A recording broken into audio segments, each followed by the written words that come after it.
Okay, so I'm going to read this passage out of Luke chapter 7, and I'm going to read verses 11 through 17.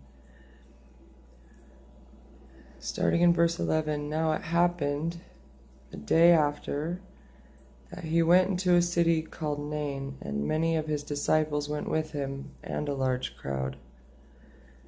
And when he came near the gate of the city, behold, a dead man was being carried out, the only son of his mother, and she was a widow, and a large crowd from the city was with her. When the Lord saw her, he had compassion on her, and said to her, do not weep. Then he came and touched the open coffin, and those who carried him stood still, and he said, young man, I say to you, arise. So he who was dead sat up and began to speak, and he presented him to his mother. Then fear came upon all, and they glorified God, saying, a great prophet has risen up among us, and God has visited his people. And this report about him went throughout all Judea and all the surrounding region. Okay, again, in a spiritually discerned manner, not only in a physical, eventful way, but in a spiritual manner, God uses us once we have salvation and we have eternal life.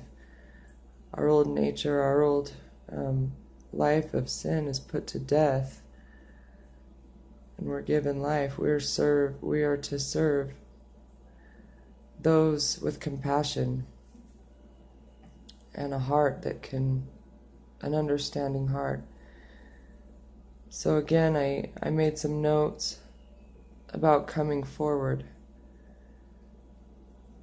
for a reason, a purpose, that Jesus works through us and he shows compassion through us. So I noted here, a dead man was carried out.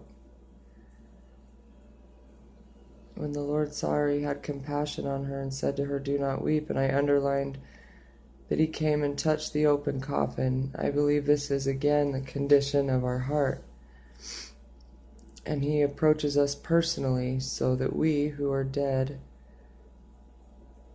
rise up. And when it says that he began to speak, again, we are bold, we are servants of Christ. And so here, not only did he reach out to the woman in her state of mourning, seeing her only son dead, being carried out, and she also being a widow, I mean, her whole legacy, everything she had, just gone. The only thing left in her heart was this God-shaped hole that Jesus came to fill.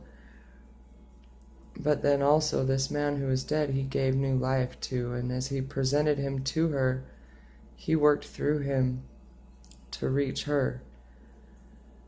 So again, I believe in praying for an understanding heart, to be able to see through God's eyes, to being able to understand and feel through the heart of God, and this, his Spirit, he puts in us to be able to do this.